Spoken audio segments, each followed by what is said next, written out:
to Beyond the Ring, a podcast that covers all things in the stock show industry from the informative to the insane, starring Ryan Rash. I can't go to hell because Satan still has a restraining order out against me. And Dale Hummel. No worries, people. China's balloons are just checking on the politicians they own in Washington. Now on with the show.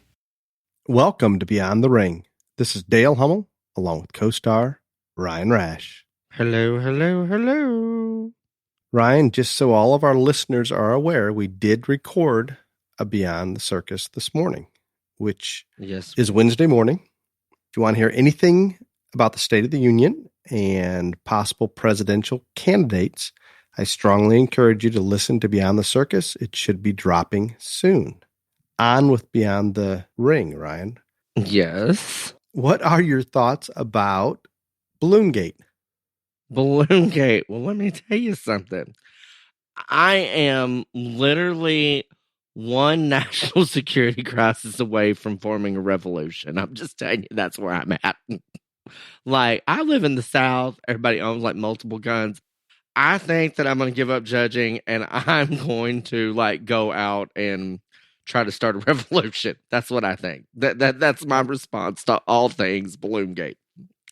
Last night, Joe said he's taking your guns away. I heard it. Yeah, he said that and lots of other things. But the thing that just blows me away on all things Chinese spy balloon, whatever, is this has been going on since last week. And we let it fly over the country for 8 days before we shut it down. But what I don't understand is every hour it seems like they have a new story. Like, it's never the same. We have gone from that. These are just all the different versions. Some of the different versions I said. The reason they let it fly all over the country is they scrambled all of its devices and it wasn't picking up any information. This is the 10th Chinese spy balloon that has hovered over the United States, that actually we learned more from the spy balloon than the spy balloon learned, whatever. That's why we let it continue to float. Time out. That we're going to call bullshit on all of that. All of it. Oh, yes. I think it's all bullshit. All of it. Complete, total bullshit. But I'm telling you, like, I have never seen so many stories about one deal. And again, I don't care if there's been 10 or there's been 100 or anything else.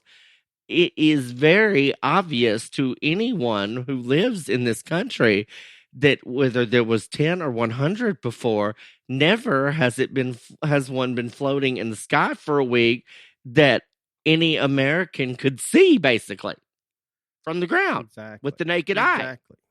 And they claim they were coming over during the Trump administration, but it is my understanding that Trump was not notified of any of this if they were, which every national security aficionado from the Trump administration and people that do not like him at all now have all had the same story. It did not happen. If it happened, no one was notified. This is craziness. Absolutely craziness. And I am with you that when they put out that many different stories, maybe it's intentional. Maybe it's just trying to confuse the public so nobody really knows what's going on. But you can pick a hole in every single story. If they wanted to shoot it down somewhere safe, it entered in Alaska. There is no question they could have shot it off the coast of Alaska, within Alaska, for the most part anywhere. Or as far as that goes, guess what? The governor of Montana said, bring it down right here. We're fine. We'll be fine. I'm calling. literally, the governor of Montana gave them multiple locations.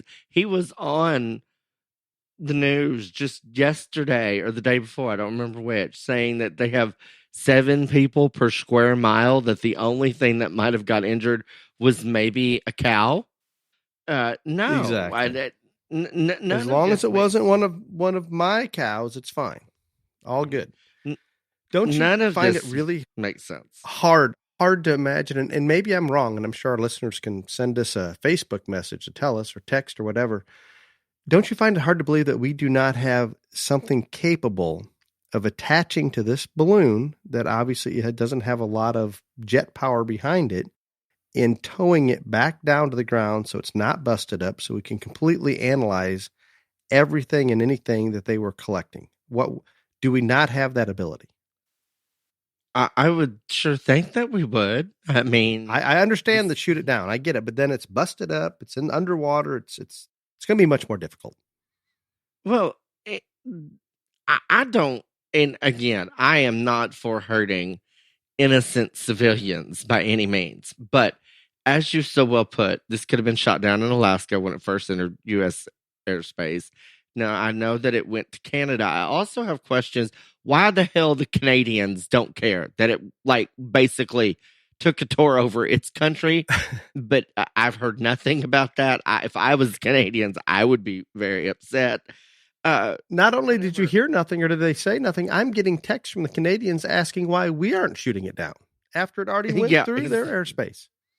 Right. Why aren't we shooting it? Well, you had the same chance. But anyway, my whole thing is again, people are going to decide that I am the conspiracy theorist and you are not. You are.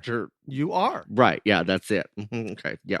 But anyway, when all this started going on, I do not believe, and no one can convince me of this, that an air balloon that is 20 stories high and that the debris covers 15 football fields. So this is a huge object. Okay. You cannot convince me that the Chinese do not have less evasive, less abstruse in things that we could not detect as easily, as readily as people on the ground with their naked eye seeing this thing flying over. So I don't believe it. I do not. I think this was purely and simply, now maybe there is some type of different technology that they can use with this, and I think that's why it started in Montana, because that's where all the nuclear things are and all this other stuff. But it had self-detonation capabilities, all this other stuff. The whole afterwards, that was just the Chinese showing off and trying to provoke a reaction, is what I truly believe. They wanted us to shoot it down. They wanted us to drag it down. They wanted us to do something, even though that we are in our rights. We have a sovereign airspace. They invaded it, all these things. They wanted us to take action so they feel like that they can now take react to our action. That is what I honestly believe. I'm not going to rule that out. And they have come out and stated they will retaliate for such. So that lends to your conspiracy theory. I don't know. Also, they want it back. Was all. Yes, they want it back. I think there's multiple reasons, and maybe just to instigate provocation, maybe. But I do believe that in the process, if they were going to do that, they also would like to gather as much intel as they could, especially over those missile sites in Montana. There's a lot of things. I visited with a very intelligent man, one of the most intelligent people I know, and he's the first one to bring my attention to China's takeover of the United States, or the beginning of it, many, many years ago. He is convinced it's a distraction for something else going on, whatever that may be. And again, sounds like a conspiracy theory, but I'm not ruling that out. Intel gathering, there's no question that something that low and that large could be fairly sophisticated and gather significantly more information than a satellite. So I get that part. There was one theory thrown out there, and it seemed to have some validity, that they were probing for weak spots within the U.S. defense system on where they could or couldn't enter, because strategically we're looking for nuclear weapons or missiles coming in from a certain direction, so the balloon can come in from multiple directions. Maybe, like you said, what about, Ryan, what about a test of Sleepy Joe, just to see how he's going to react to something a little more than what they've done in the past? They're pretty good at those things. Yeah, I just you and I'm not saying that they didn't get intel, that this balloon didn't have capabilities that other things do not, etc. But I'm just going to put this out there. There's no way in hell that the Chinese did not understand that we were going to be able to see it. We were going to know it was there, all this other stuff. And kind of a big part of spying is gathering information without anybody not knowing that you're doing it. That's kind of like the whole concept of spying. It is. But maybe there's a concept we're missing here, and I don't even like to think about it. If any of the stories that we've had, other ones in the past, which I do not believe we have, and I cannot believe that we wouldn't detect something like this. But if we are that incompetent of detecting something coming in at that level, maybe simply because we don't expect it, that's a very sad day. And maybe China was smart enough to understand that. I don't. It's impossible. They had to know it was going to be discovered. I'm with you on there. They had to know. Literally, people from the ground in Montana were taking pictures of it. I mean, no, there's no way they did not know it was going to be detected and all this other stuff. And and this adds to the mayhem and the nonsense. So 4 months ago, a balloon exactly like this crashed into the ocean somewhere off Hawaii. And it was another Chinese spy balloon or whatever. Now, did anyone know this? No. Did anyone report this? I mean, they knew it, yes. But did anyone in the government alert us, let us know? No, absolutely not. I think that is as intrusive and offensive as letting the thing fly all over the Midwest and down south and all this as this one. Like, why would you not let us know? But I get it. I see it. And what about, I saw something on the news, and again, I'm sure it's changed by now, but that they had tracked 10 of them around the world. It wasn't just approaching the U.S., but gathering intel on military establishments all over the entire planet. Oh, yeah, there's and again, I'm not saying it's right. I don't know. Supposedly, there's another one in South America right now, or was, because yes. And again, but how do we know what to believe? I don't think you can believe in. I mean, I am not a big person that thinks that the government out and out lies all the time. I think politicians lie, but I think most of the government agencies, for the most part, try to be as truthful as they can in terms of national security and all these other things, and give us as much information as they can without jeopardizing things. But until now, this I do not believe a word that anybody has said about any of it, other than the fact it got shot down off South Carolina and they're retrieving it. That's all I believe. The fact that the government agencies will be somewhat honest, other than being weaponized here recently with this administration for political reasons, they give the information to the politicians, and that's where the problem becomes. They scramble it into a mess. Yeah, I don't doubt that the government agencies are giving the White House and other politicians the accurate information. Why we can't have access or be told the truth a little more often, I'm not really sure. I don't get it. But you think it's all about us drawing first blood, now China can retaliate. I really, again, you're never going to convince me that this thing had self-detonation and all this other stuff and yada, yada, yada, all these other capabilities. The Chinese did this for us to react. That is my true gut belief. There's logic to that, but what about on the world stage from a perception standpoint? It's in our airspace. I don't really see that as drawing first blood. I'm not saying they won't try to make it that in their propaganda, but I don't see anything other than the media released by the Chinese Communist Party pushing that anywhere else for the most part in the world is going to see that as we were in the wrong and we drew first blood, so China should retaliate. That's the only hole I have in your theory. Okay. I'm not saying that you're wrong. I think the Chinese is going to put out what the hell they want to, and unfortunately for most of the people over there, that's all they're going to get. So they're not going to get. And maybe it's just to convince their populace that we drew first blood, and that would make sense. Not the world, but their populace. Right. I don't think that is the point. I think the people that they're worried the only people that they have to convince that we took an action that we shouldn't have is people like Russia and North Korea. And again, I don't think it's a stretch for Xi Jinping to call up Vladimir and go, hey, if you flew your balloon over there and they shot down, you'd be pissed off too, wouldn't you? I don't know. I consider that axis of evil, all three of those, it doesn't matter what we do, they're going to take the most. Exactly. I don't think they care about anybody else. And I don't even think we have to draw first blood. If they have an opportunity to damage us, they're going to do it, irregardless of who starts it. With that, I did make a comment, and I shouldn't do this because our friend Clifton has friends in China, and there's a lot of good people around the world. But if we could eliminate the government or the Chinese Communist Party, I have no problem with taking action first, and maybe I should just leave it at that. Well, and again, so okay, you've said this about Putin too, and all this other stuff, and I'm not just. Like, there have been lots of leaders of foreign countries assassinated over the years for a lot less, okay? Let's just be real. Much less. Put this thing out there.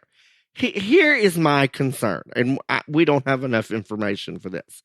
So you take out Vladimir, you take out Xi Jinping, whoever, Kim Jong, Rocket Man, whatever. You can't take out everyone in the leadership. So you got to have. See, that's where I disagree. I think we just if our special forces are as good as they can, we just keep going until we get a good one. So you just take out every single one. If it's possible. Yeah, I don't. And you're right. Maybe it's not possible. I assume that it would be very difficult after the first one, but I am pretty confident that the first one could come down. No, yes, but then the torch gets passed on. When you kill that one, it's not like his second in command or whatever doesn't show up. So again, you would have to take out a whole group of people to probably get it to where it would be a much safer place for the world and our country and whatever. So I just don't see that happening. If you could end it in an axis of evil party that they all go to, and then we can just all in one time. There you go. See, Dale, that's perfect. Oh my, it's incredible to me. So there's one thing I wanted to bring up, and again, this balloon, China spy, all of it's crap that China's pulling this, and like you said, they want it back. It's like they've done nothing wrong. It's all complete crap. I am far more concerned, and this is going to go back to that distraction.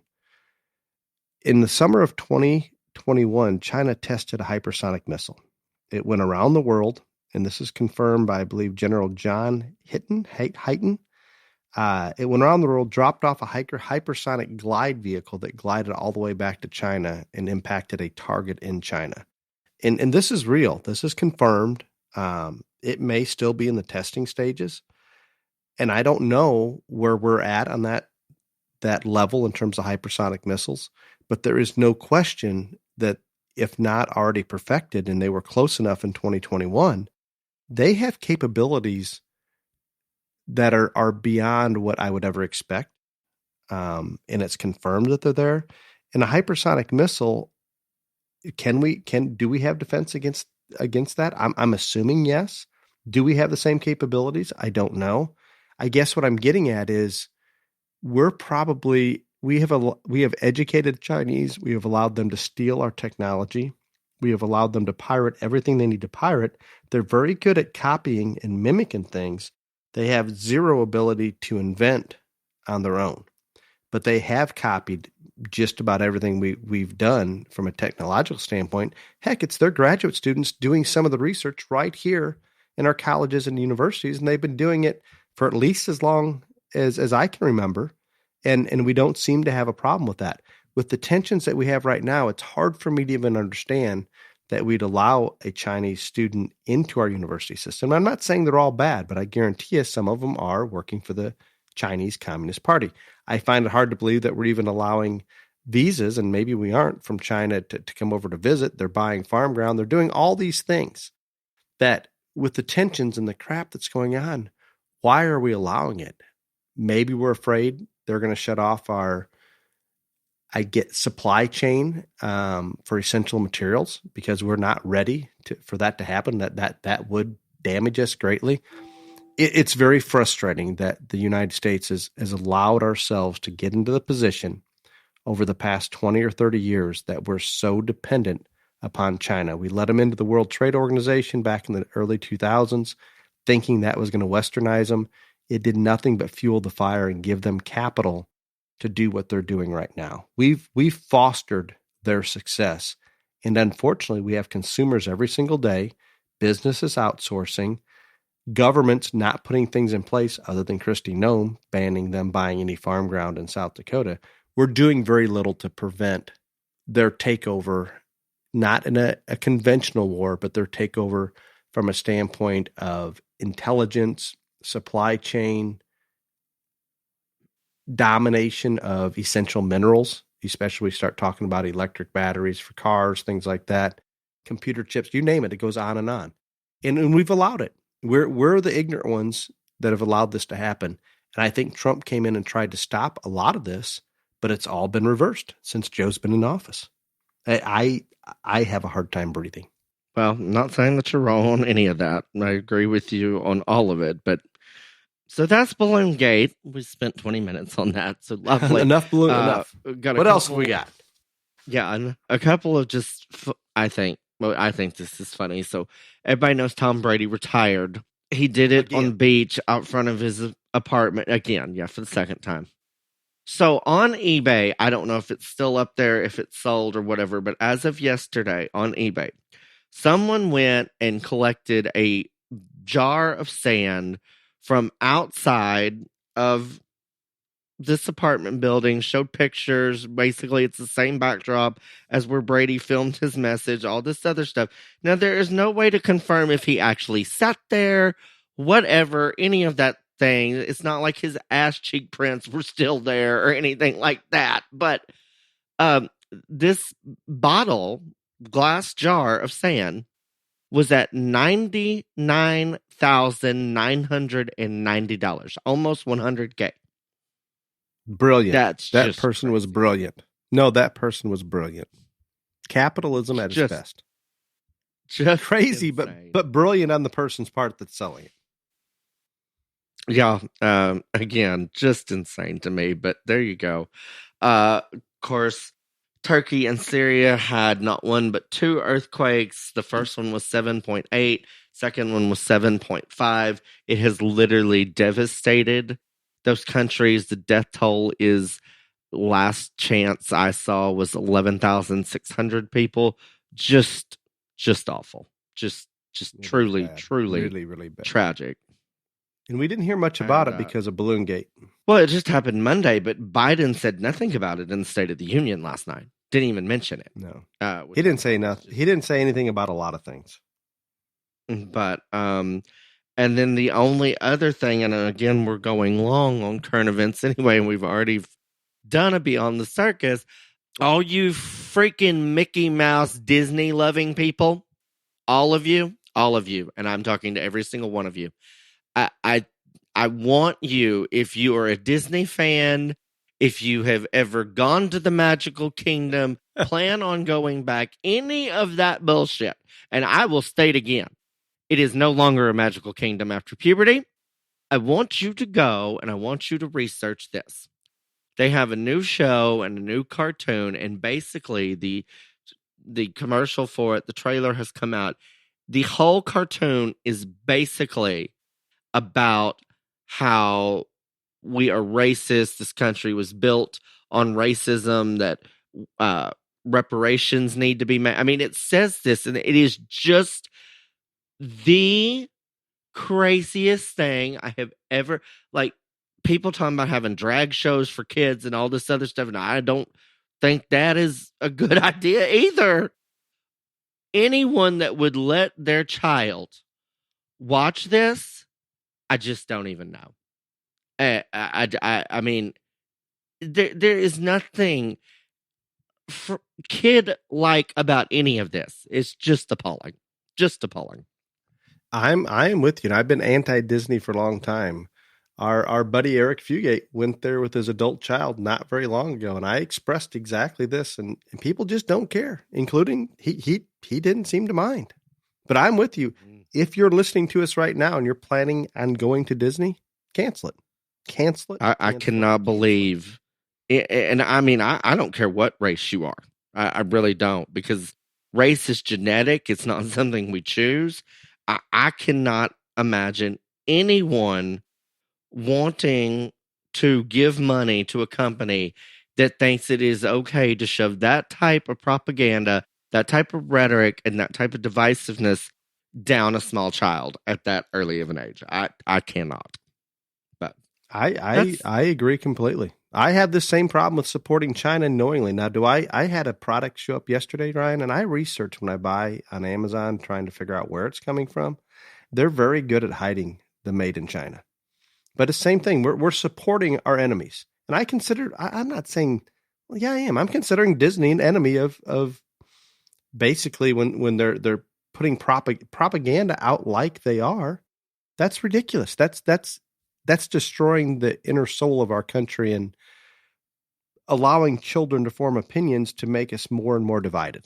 That's the end cause of all this crap. Oh yeah. So again, bad Disney. Bad. What about something more positive like the BTR JLA? Again, we are now working on getting regional awards out. All of the national ones should be in the mail by the time this drops, along with the majority of the belt buckles. We're working on regional banners now. Oh, and the national trophies and the all-around awards. All those should be in the mail by now. We're now working on boxing up and packaging and regional awards, and then after we do region, we'll do state. Had lots of people just today email in about sanctioning shows and stuff like that. I just want to, again, and I may have said this last week, because a lot of people are asking, anyone can sanction a show. Parent, a show, anybody can sanction a show. Again, it's $50 per species. It doesn't matter if they have one ring at that show or they have 400 rings at that show. For that weekend, that date, it's $50. The hiccup is, and there's been a lot of shows that didn't know about us last year, whatever. They're like, hey, I'm getting a lot of requests. That's helping. Y'all have got to keep calling these shows that you plan on going to. Are you sanctioned? If you're not, why aren't you? That is helping a great deal. But if you're a parent and they say we can't afford the $50 to sanction the show, or the $200 if they're all 4 species, and you want to do it, that is fine. The only thing that has to happen is the show management has to submit the results. They can't come from a parent, or if they are online or on the Showman app or something like that, we can take them from there, no problem. And so, again, I want everybody know you can sanction the shows yourself as long as someone official, or we can go to an official website or an app and get those results. We can't take results from a parent. But excellent. So, good information. Yeah. And so, again, we're going to get through getting these awards out. Again, we do have sponsors coming in. We haven't started announcing them yet, but there have been several of last year's sponsors come in. We're just trying to get the awards set up, boxed up, out to all of y'all. And again, it's a process, and this is our first time doing it. And so we'll know better for next year. Hopefully we can have an awards banquet next year that will, make us be able to not ship out nearly as many. We're going to try that if we have the funds, but this is a learning curve for us. And if you think sending out this number of awards is easy or cheap, I would tell you that you're grossly mistaken. Oh, also, to the 40 kids that were in the top 10 of the 4 different species, I did get an email from the jacket company yesterday. He said that he thinks he will have the jackets at the latest in 3 weeks. And as soon as he gets them I mean, they'll be shipped directly to me, and then we will ship them to you. So that's the update on the jackets and the BTR JLA of it all. Excellent. I would like to thank ShowFresh H2O for their continued support, which allows our producer Clifton to get paid and this podcast to continue. ShowFresh H2O is the closest thing to a magic wand when it comes to water consumption. Please show your support and give it a try. ShowFresh H2O can be purchased at your local supply trailer or ordered online at swampfox.com. There you go. Highly anticipated episode today. Highly anticipated. Most of us up here in the north are unaware of some of the inner workings of the Texas Majors. The title today is Anything and Everything Texas Majors. Ryan, you won't be biased in this one. Not biased. No, I'm not. And I'm going to state that from the beginning. Not because I live in Texas. I was raised around this, all this stuff. I showed as much or more as anybody on outside of Texas as I did in, especially at that time. And again, I am not biased. I am going to present facts. And Dale doesn't like facts because facts do not go for his theory. But that is incorrect. I live off of facts. No, you don't like you do not like facts and statistics when they don't support your theories. But and again, I'm not trying to piss off any Yankee because that's not the goal at all.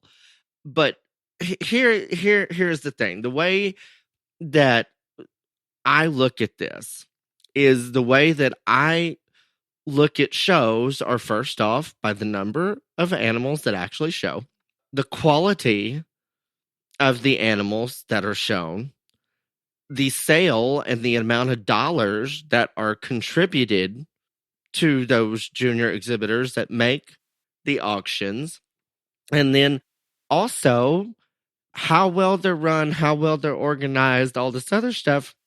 And I really don't think this is biased, but for the large part, the 5 major shows in Texas surpass most of the national major shows in the majority of those areas. Now, that is not to say that National Western, American Royal, Louisville, Arizona National are not prestigious, wonderful shows that are hard as hell to win. They are.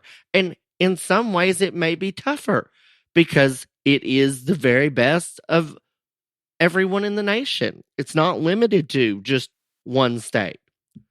But I'm just going to present facts because I think... Okay, before you present it, let's define the Texas Majors, the 5 that you're talking about. Fort Worth. The 5 Texas Majors that it starts with the Fort Worth Stock Show, then San Angelo Stock Show, San Antonio Livestock Show, Houston Livestock Show, and then the last one is Star Texas, Rodeo Austin, whatever you want to call it. It started out Star Texas, now it's just Rodeo Austin. And so those are the 5, and Fort Worth starts mid-January, and this will go till the end of March. But again, those are what we consider to be the 5 major shows. And I'll be honest with you, I could couple OYE, Oklahoma Youth Expo, into that group, even though that's just the state of Oklahoma, and the same things could ring true for that as well, because it's basically the same thing as Texas major shows, that there's just one. And you have obviously the State Fair and a lot of other large shows in Texas, but I just wanted to make sure that those 5 are defined. And as a northern person, I think most people up here have heard about San Antonio, Houston. They've heard of all of them. And then I think there's a little confusion on which ones are truly a major and which ones aren't. But I think it's been established for as long as I can remember that those 5 were considered the majors. Yeah. I mean, and, we have Sandals, Hereford, and Fine Wool and Goat Show, but those are just limited to Hereford and Polled Hereford steers, Fine Wool sheep, and goats and stuff like that. And, we have a lot of regional shows. Like there's a Grandstand, I think is what it's called, in Kerrville. That's a district show. It's a big deal. But again, not everybody in the state can go to it. Everyone can go to our state fair, of course, but it's in the fall. It's not in the same season. And while it's large and important, just like every state fair is, I don't lump it into this group of Texas major shows because they all happen at the same time. Understandable. Maybe we start with just numbers of animals, Ryan, or numbers. I don't know if we have exact numbers of animals, but at least the number of animals that go into a premium sale, and it's staggering. I had an idea, but right, and Dale made me do research, and that just completely crushed his whole theories too. But anyway, in terms of number of animals, I am not going to be as well versed on these small animal numbers in terms of sheep, goats, and pigs. And I can't tell you for every single show, but I'm pretty well versed in the cattle numbers. And for instance, Fort Worth is the first one. Fort Worth is now over. It ended up last week. 1,487 market steers went through the show ring. That's a lot. I mean, I think just as impressive as the 270 that sold. Is that not correct? Yeah, and for Fort Worth, it is a steer show and it is a cattle show. Yes, they do have all species, but in terms of the market and the breeding, it is cattle driven. There is no doubt about it. But for instance, at Fort Worth in the junior market auction, they will sell 270 steers. I also want to point out that Fort Worth is the only auction that the kids get all of the money. Every bit of it. Whatever it is, they get it all. They sell 6 goats, they sell 10 sheep, and they sell 16 hogs. And so it is definitely cattle driven, but the grand steers sell 440,000. I think most every animal in that sale went for over $5,000, I would think. The last animal in the auction, Dale, the very last animal in the auction, $80,000. That would have been a good place to be, wouldn't it? Yeah. And that would have been an animal. I don't even know what species, but you would not 10th in class 12 of crossbred steers. Yep. 10th in class 12 of crossbred steers. Because in the steer classes, they have 3 classes for the breeds that they acknowledge, which are Angus, Hereford, Polled Hereford, Shorthorn, and Americans. There's 3 classes of those. And then there are 12 classes of crossbreds, and they sell 10 in each. If no other show, and all the other shows are definitely more even in the numbers that they sell, that's still really, really impressive. And again, I don't know how many pigs. It would probably be on the low end of numbers for of these 5 major shows for pigs, sheep, and goats, because they do not sell nearly as many as the other shows do. But still, we're talking, I would think, at least 500 or more easily. So again, that's the numbers for Fort Worth. We go to San Angelo. I haven't been to San Angelo in so many years. I really don't know anything about their numbers. You said there were 800 goats, I guess.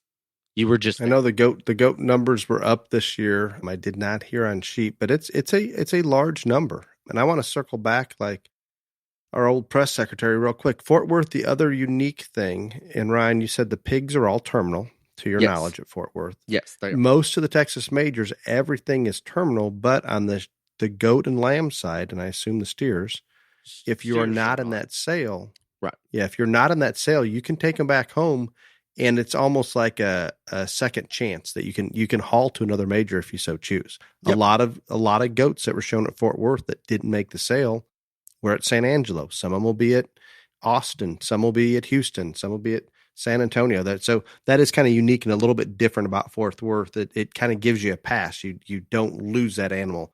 You hope you lose it because that premium sale is so good. You hope it's going to be gone. But if not, you're not out anything. Like the other majors, you've got one dart to throw and it's over. It's done. Right. It's gone. And so, like I said, I don't know much for numbers on San Angelo. I did pull the numbers that they sell out of the premium catalog. And so this year they're going to sell 26 steers, 40 goats, 72 sheep, and 84 hogs. And I will say that in terms of steers, because that's the only thing that I've ever gone and shown there, I think it's probably about 200 steers normally, maybe a little more than that, maybe a little less.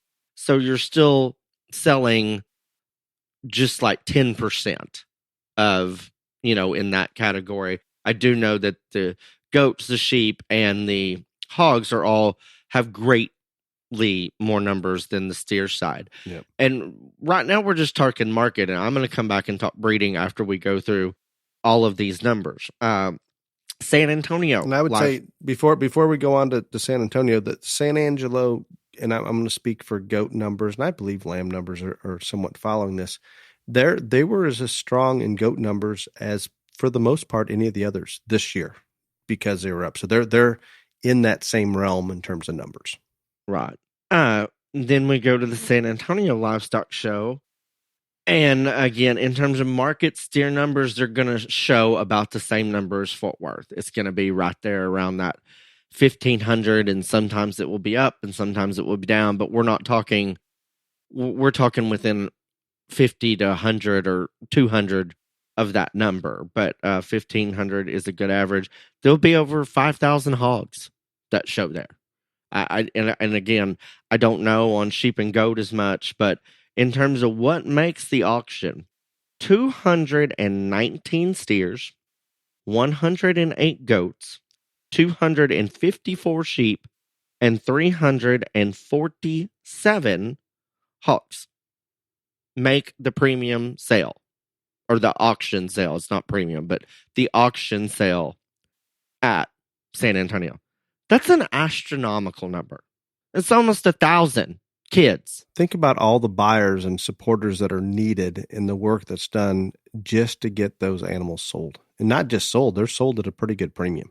Oh, yeah. And they have caps on the grand overalls and stuff like that. But for the most part, it's still a great sale. But again, I'm not able to do all of them, but that's almost 1,000 head right there at every place but the Fort Worth Sheep Show. You can only take one animal. Breeding, market, it does not matter. You can take one. Now, San Angelo, you can take two. Oh, you can? San Angelo, you can take two? Okay. I know for sure. I don't know about the sheep. I believe in the sheep as well, but for sure in the goats. Okay, well, let me rephrase. San Antonio, Houston, Fort Worth, other than sheep, and Austin, I'm almost positive you can only take one. I don't know about San Angelo again. I just haven't been there in quite a long time to know all the rules and regulations there. But then you go to Houston. I would say Houston's numbers are probably the largest, and you'll find out real quick the reason why. They sell more than anything else, but we're still talking over 1,500 steers, 5,000 hogs, all this other stuff. They're going to sell 420 steers at the Houston Stock Show. They're going to sell 180 goats. They're going to sell 330 sheep, and they're going to sell 546 hogs. I need to insert here just how important those numbers are, Ryan.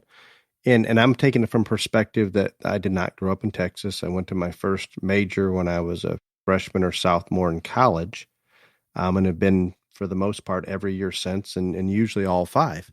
But what's interesting to me, what the families that I deal with, and I think it's pretty universal.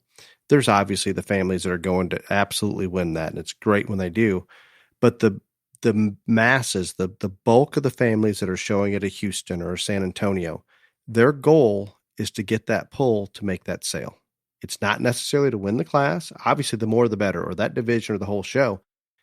You'll hear the crowd erupt because their son or daughter or somebody they knew found that last sale slot in that particular class.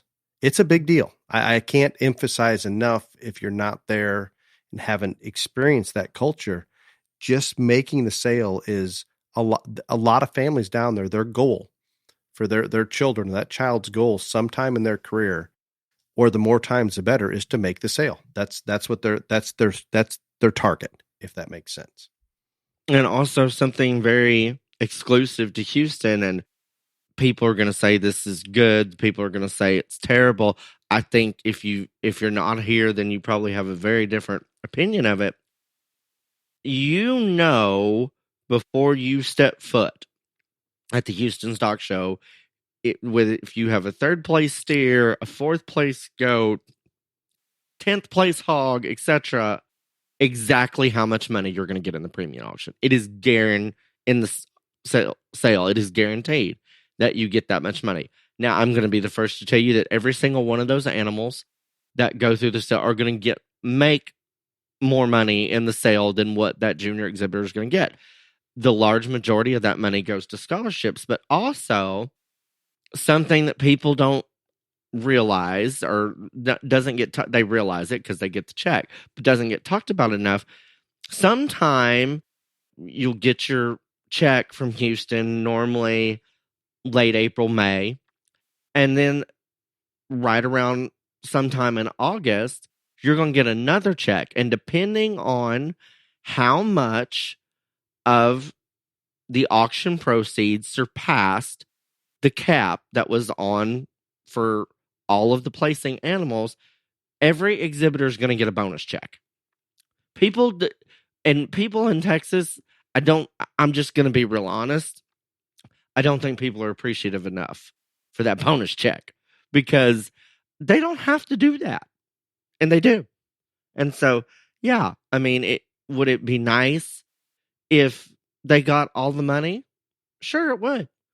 But they're getting enough, and they're also giving a bonus check to everybody that makes the sale, and it's the same amount. Whether you're grand champion or the last one to make the sale, that bonus check is the same amount.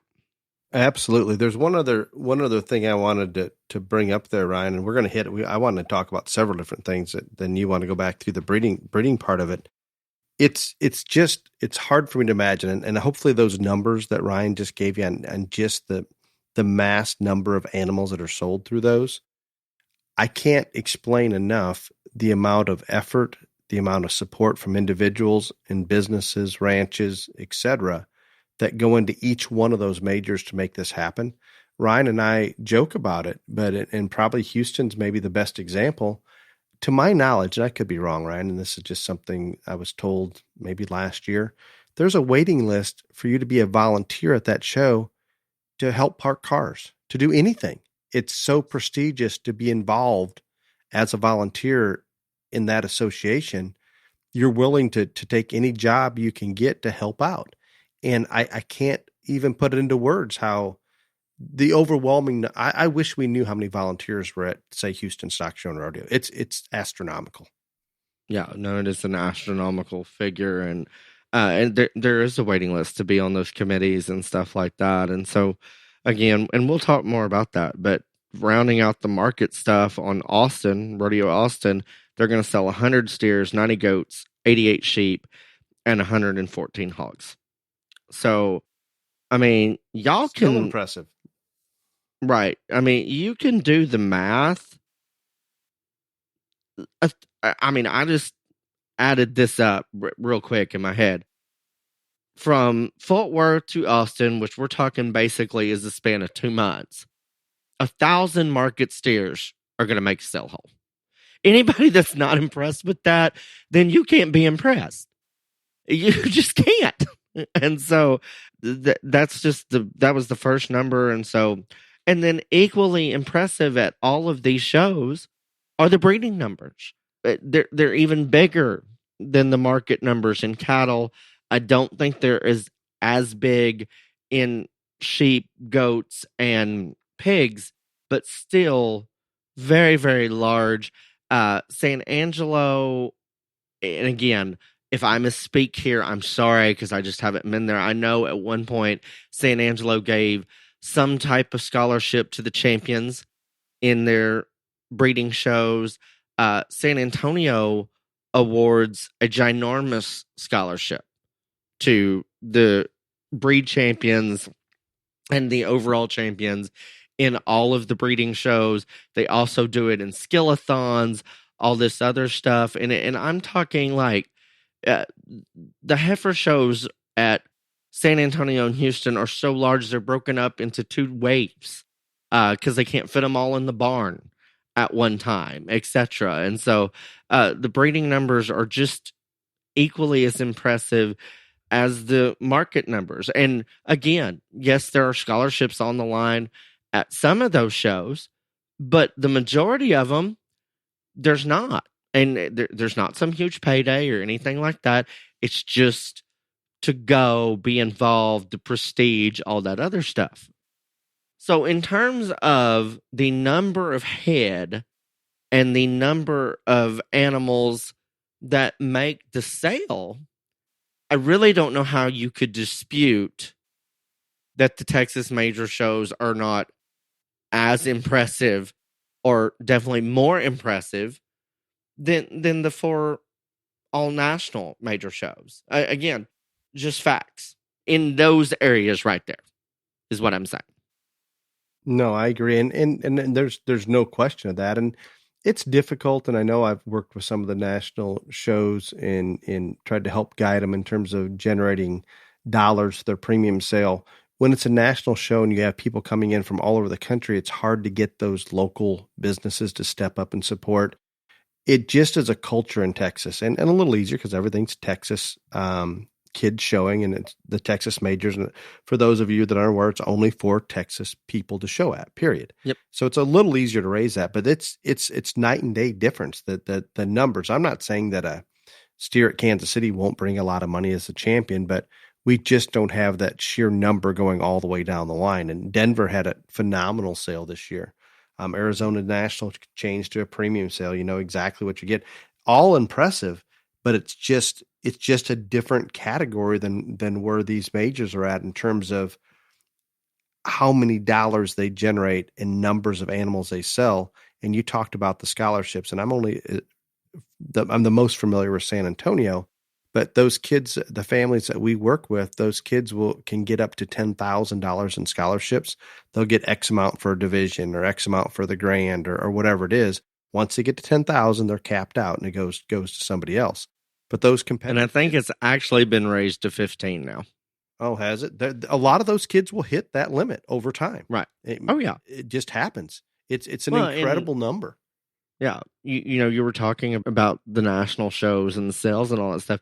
You see that, you're talking about it's hard to generate people's enthusiasm and for that kids that aren't local or aren't in that state or etc. You see that even in the major shows in Texas, even though they're all Texas kids to some extent. Like at San Antonio, if you're from Bexar County or a county that touches Bexar County, you're going to get a lot more in the premium auction than a kid from West Texas or a kid from East Texas, etc., because they want to support their local kids. And there's nothing wrong with I'm not saying everybody else gets shit, but those kids will get more. So you see that even in the Texas majors.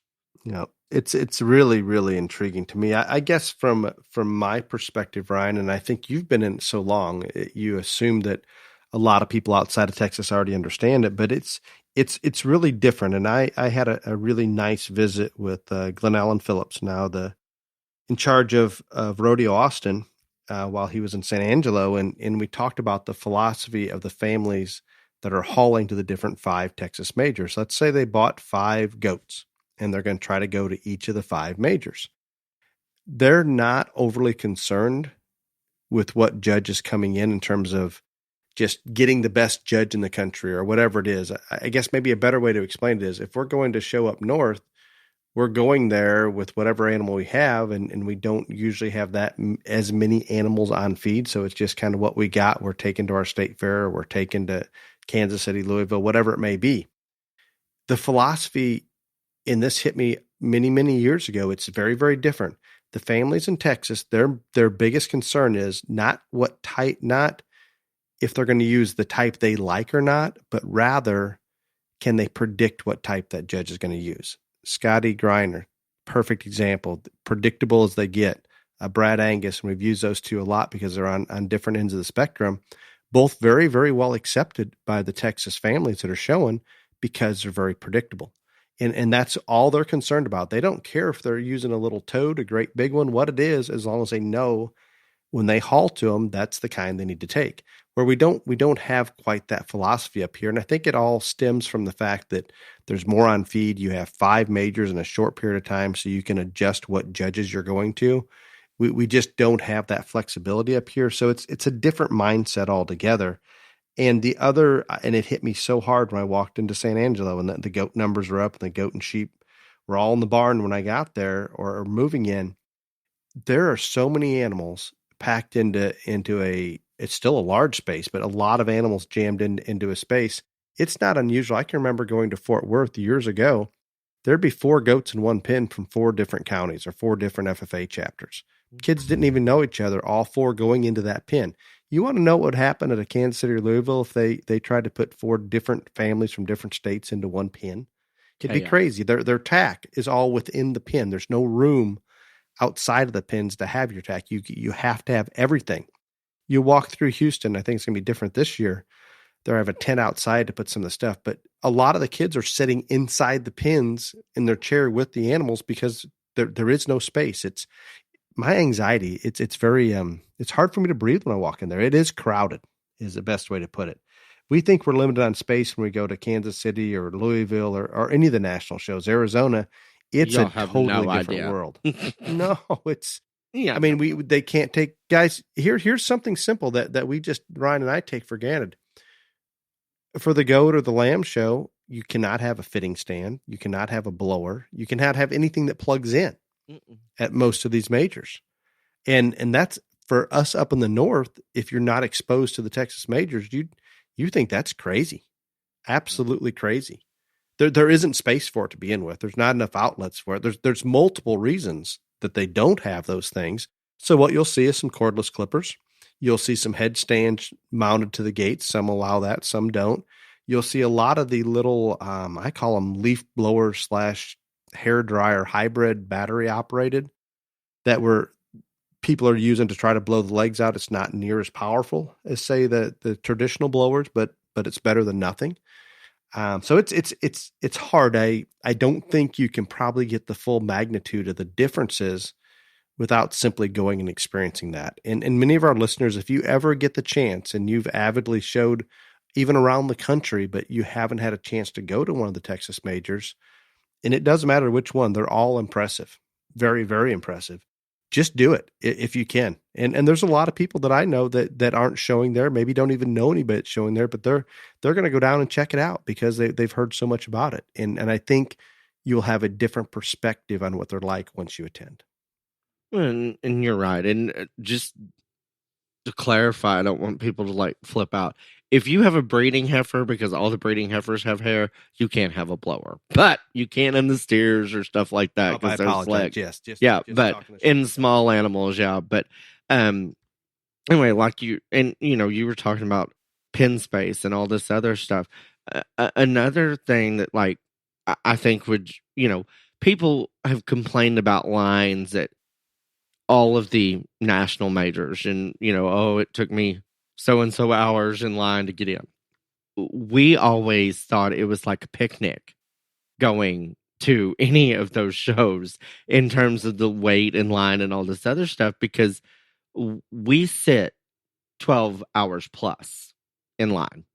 Like Dale was saying, there may be 4 different counties in a goat pen or whatever. If you want to haul in, it doesn't at most of them, you have to be in line with each other. If you and your buddy from 6 hours away want to spend that week together, you've got to meet up, get in line, haul together, all this other stuff, because you get stalled as you go in, other than Fort Worth. Fort Worth pre-stalls you. But, and so the amount of time that you spend in line, the amount of time that you plan on when you're going to get there, how you're going to hook up with who you want to be with, all this other stuff, because again, it is limited space. You're trying to utilize, if 2 or 3 families go together, they can get a row and, they can all be in one tie unit, all this other stuff to try to save on space and cattle.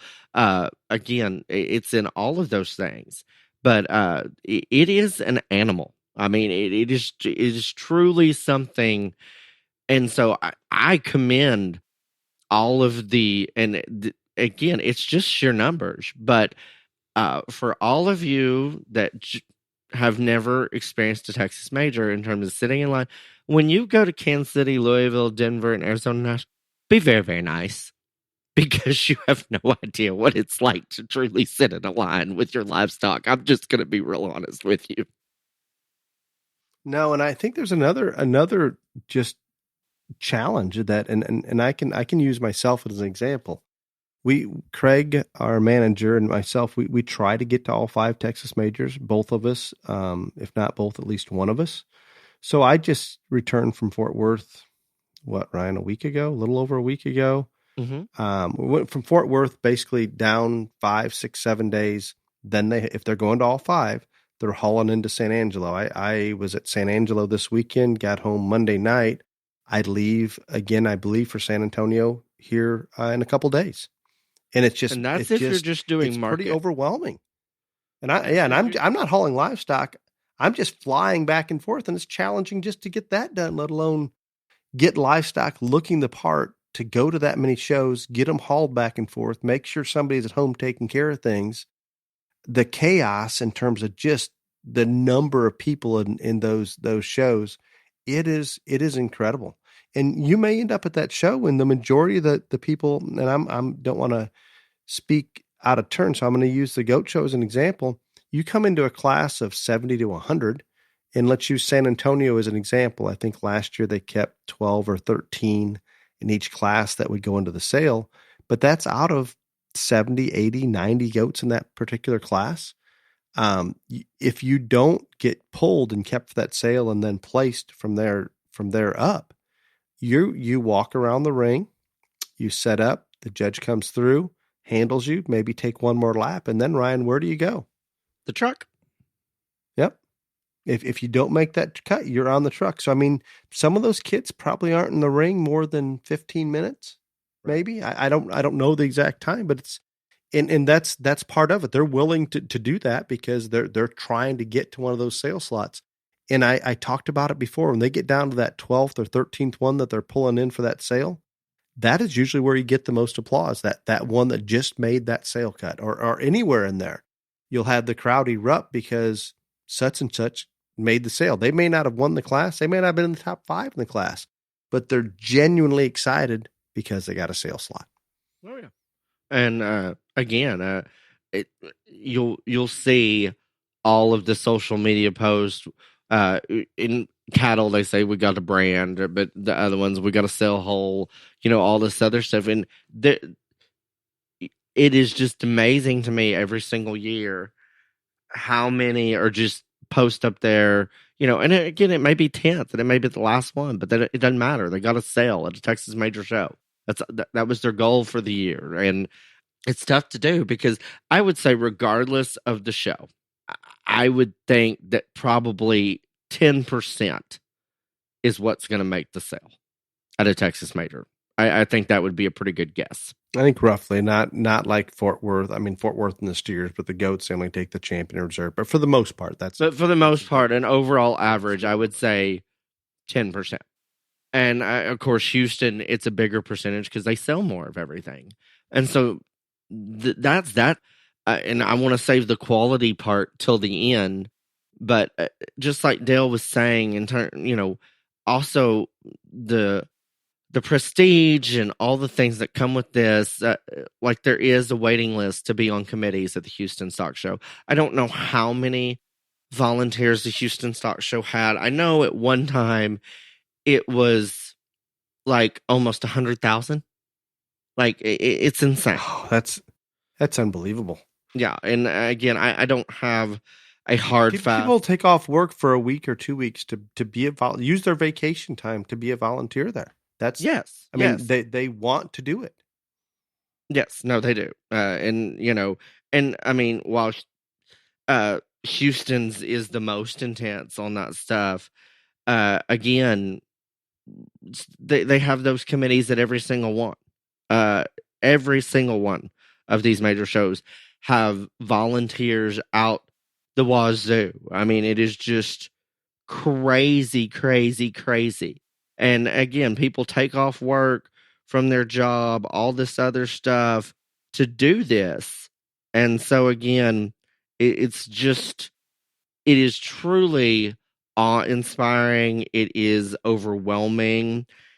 We take it for granted in Texas until you go other places and do other things. Not that they don't have volunteers at all those shows, they do, and they are equally valuable and they do the same things. They take off work and all that.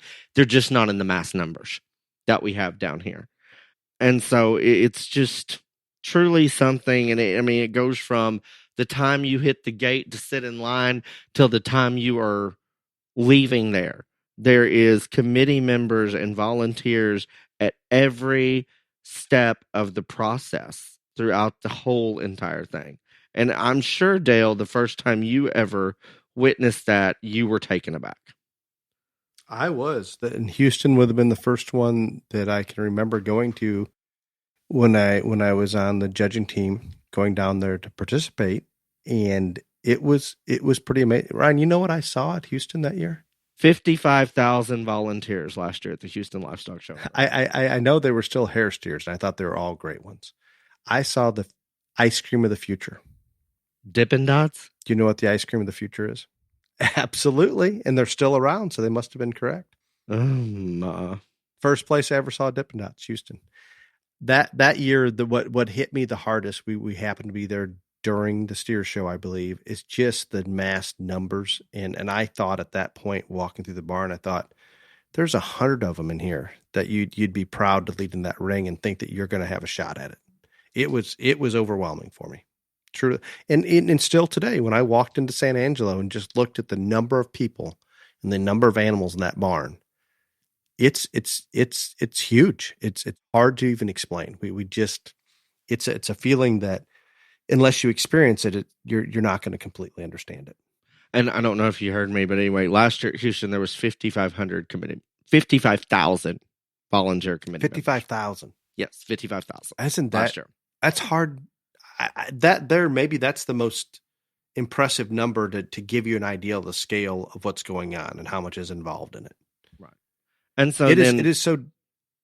Go ahead. So difficult. There's so many people in Houston. You're going to get a lot of people from the town. You're going to get a lot of non-show families that attend that one, probably more so than the others.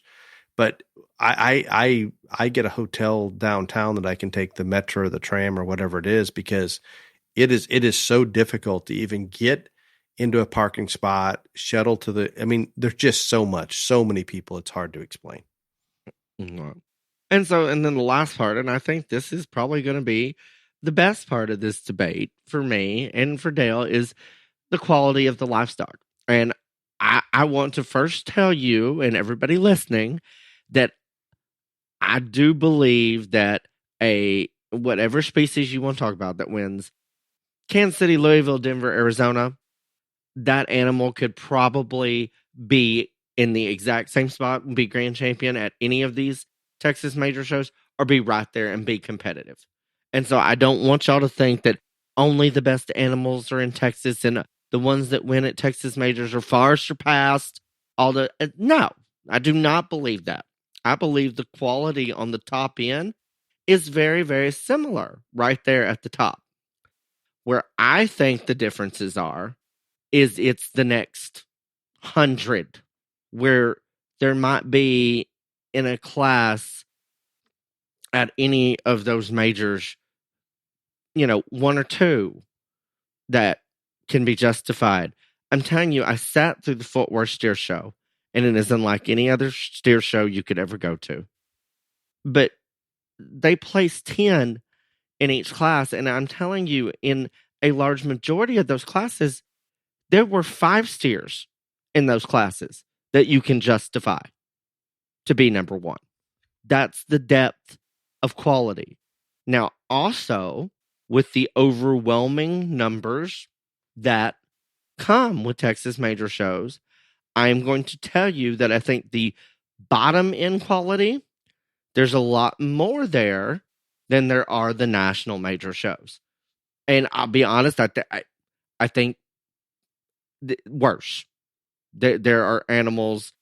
I think you will see lower quality animals at Texas major shows than you would probably ever see at a Kansas City, a Louisville, a Denver, and Arizona.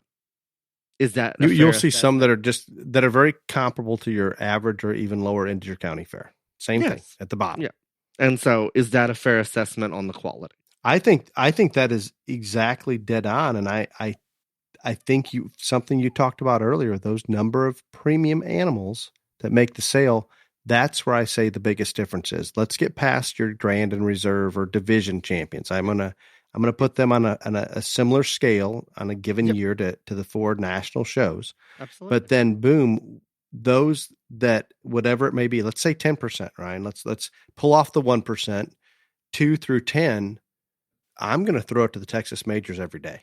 I just am. They're deep in that right there, that slot. And it is all because there are people that they may never have any other goal in their kid's 10-year career other than to make the sale at every single major show. They realize that they may not ever be or even one major show. Right. I'm just saying make it at every single one. Not every single one every year, but like our goal would be to make a sell hole at all 5 Texas majors before my kid graduates, is what I'm saying. And yep. And that's a lot easier said than done. Oh, way easier. And that is why the quality is that stiff after the very top end. It is because it is as competitive to get a sell hole as it is to win the breed, win the division, win the overall. And that, I don't care who you are, what you say, you don't find that anywhere else but other than Texas. Nope, I would agree with that. And I have gotten into discussions, not with Ryan, but defending the national shows in the very top end. I said, guys, you could find the best one I've ever seen at a San Angelo stock show or Fort Worth or Arizona or wherever it may be. That's going to change a little bit from year to year, but they're all very, very elite. And they're capable under a judge that's using a similar type of winning. The same quality of goat could win Kansas City, may win Louisville, may have that similar quality wins Houston. All those are the same. I think what Ryan's trying to get across, it just runs so deep. And he's not saying the bottom end isn't tough. And it's a little bit of a disadvantage because you've got people, not that Texas is a small state, but a little more local. You're not hauling, let's say you were 5th place in your county fair in Kentucky. You're probably not going to haul to the Arizona National. It just doesn't happen. Where a lot of these kids in Texas. Yes, you just haul. Yep. If you want to, I mean, more people than not that are showing livestock are going to end up going to a major. It may only be one major, but they're still going to go to one. Yep. It's a big deal. It's something that they look forward to. Fortunately, most of the schools, I can't speak for all of them, but you'll see the ag teachers, the ag teacher truck and trailers. We don't have that for the most part. Oklahoma, you'll see a little bit, maybe California a little bit, but there's school farms. There's ag teachers that will haul those kids to the stock show. Sometimes the parents are along. Sometimes the ag teachers are supervising.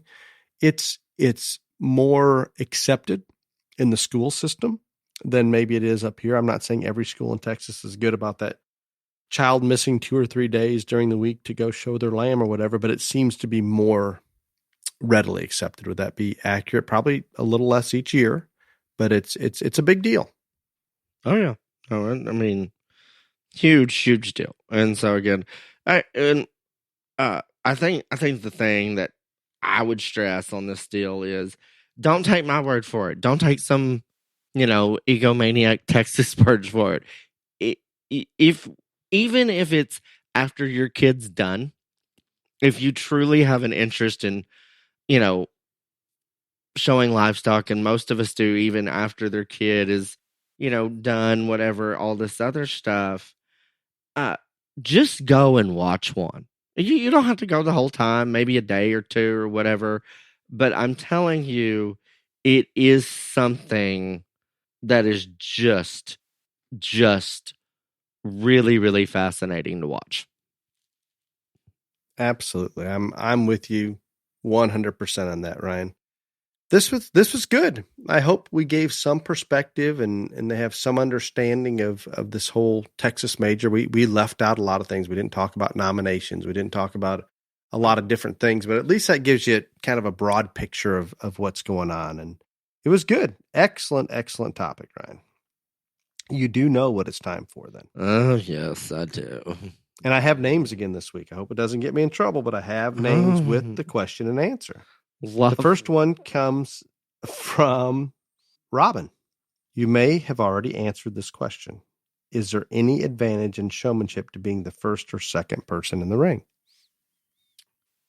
I think that depends on your animal and your kid. And I'm going to tell you why. I when I am judging showmanship, I'll be honest with you, I think more times than not, either it seems like to me that the really competitive showmen are either at the beginning or at the end. And it just seems that's how it is.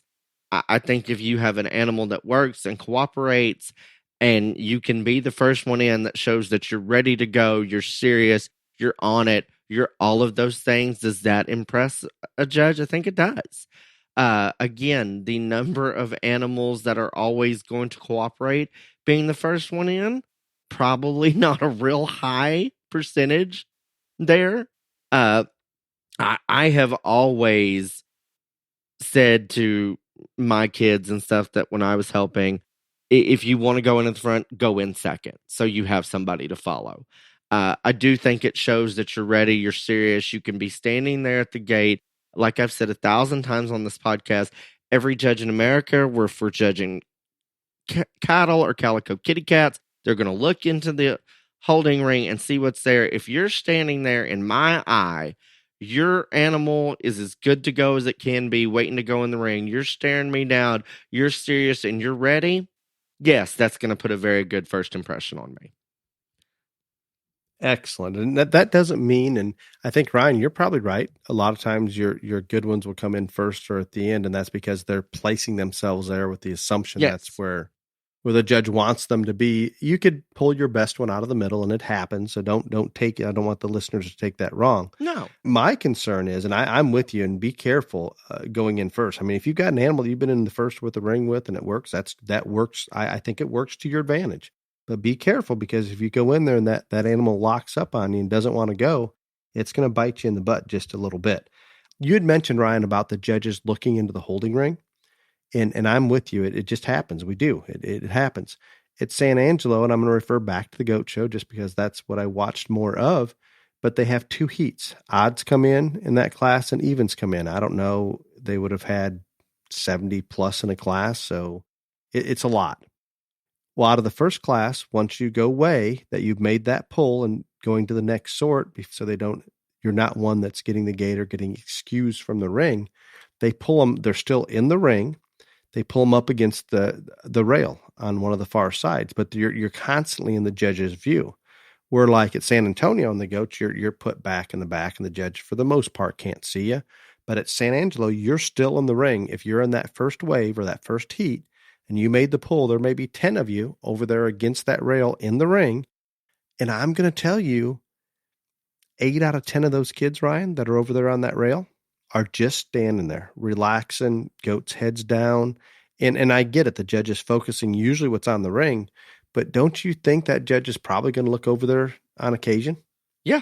And it's going to impact things. Why would they? I'm not saying a full-on show brace, but let's get the head up. Let's have them standing maybe in a freestand with their head up and square. Yeah, exactly. Same deal when you're going to get weighed in that line. I'll tell you what, I take advantage of it. If I'm sending 5 to the scale, I will sit there and watch when they get backed up at the scale and that kid's just kind of letting that thing stand on its own. That tells volumes, and it's not usually good, generally speaking. But excellent answer. The second one comes from Evan and Kelsey. I assume a husband-wife pair. My wife and I are currently raising a flock of sheep for meat production. We have a local FFA student who helps us out and has expressed interest in showing a lamb at the local county fair. We have been debating between each other, my wife and I, about how far to dock the tail on the lamb.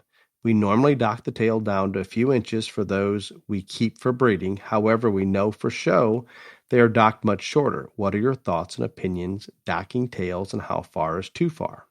Well, they didn't say what breed, so that is a little bit of an issue because some of the different breeds do have the tails a little longer, but in general, if you're going, we're just going in general here. If you're going to show lamb, I said it needs to be a show dog, which is not.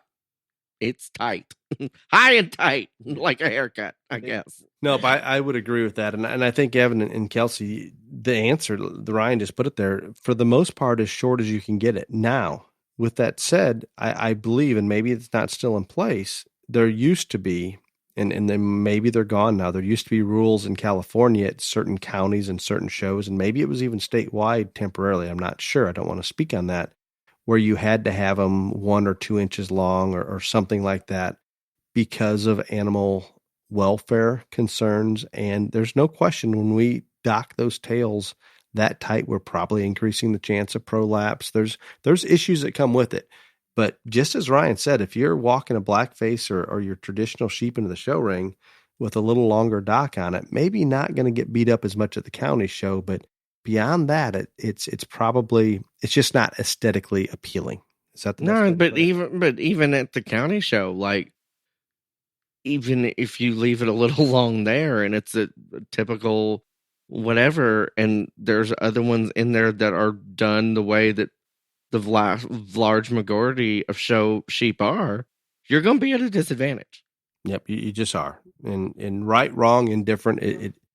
Evan, it just is what it is, and I don't know what state you're in, so be careful. There may be some rules. There may be some rules at your show, but I'm going to say the vast majority, 90% or above, all of these sheep are being shown with the tails docked as close and as tight as they possibly can. Yep. The next question comes from James. He must have took our advice. I think he's from Texas anyway, so maybe not. I love the podcast, and I have a question. I recently attended the San Angelo Stock Show and noticed many kids showing goats on halters. Why would they all not use chains? ? Thank you for the podcast, as I've been out of this arena for a while. I think it's, well, first of all, I'm going to say that the reason that more and more are using halters is because I think it just makes way more sense. The goats react or on a halter more often than they are a chain at home, in the barn, whatever, all these other things. Chains are more abrasive. And again, I don't care if you're a halter person or a chain person. I think you could actually probably should be both at some point in your career, because you need to use whatever that goat responds to the best.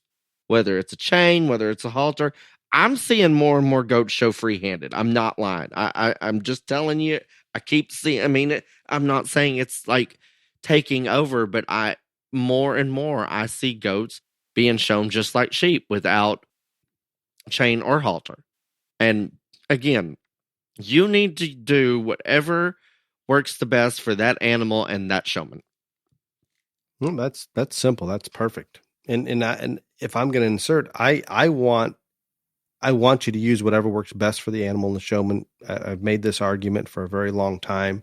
And I promise you, early on when we started using halters, my kids were beat up a little bit for it. But it just made sense. And I came into the goat world with no goat experience. And I don't know where or why, but the chain they use in dairy shows somehow was the standard to use in the meat goats as well. And it is what it is. That's fine. I love a showman that can get out there with a chain and make that goat look perfect. Same in a halter, same freehanding. The freehanding and chain, I believe they probably are inhibiting, especially freehanding, maybe inhibiting the movement or that stride, where we can put them on a halter and kind of let them prance if they'll do that. And that's the most attractive look that I can get. Some kids can do it on a chain, but it's you've got to have a pretty good showman. So best advice, use whatever works. And James, it's evolved into that over the years. Probably the past 10 years is where, in the past couple of years, Texas was the last ones to kind of give into it. And I know there's still some very traditional Texas judges that in showmanship will make a comment they would prefer to see him in a chain. On the other end, there's some judges that probably prefer to see him in a halter. So maybe if in a showmanship situation, know your judge. But now that I would say at San Angelo, and I'm sure that I didn't get a count on it, but I think there was probably more in halters than chains. And I'm sure that did hit you odd if you haven't been to a goat show in quite some time, especially in Texas. Good episode. A little long, Ryan, a little long. Not. We'll blame it on the Chinese balloons. What do you think? There you go. Until next week, be safe. Y'all come back now, you hear?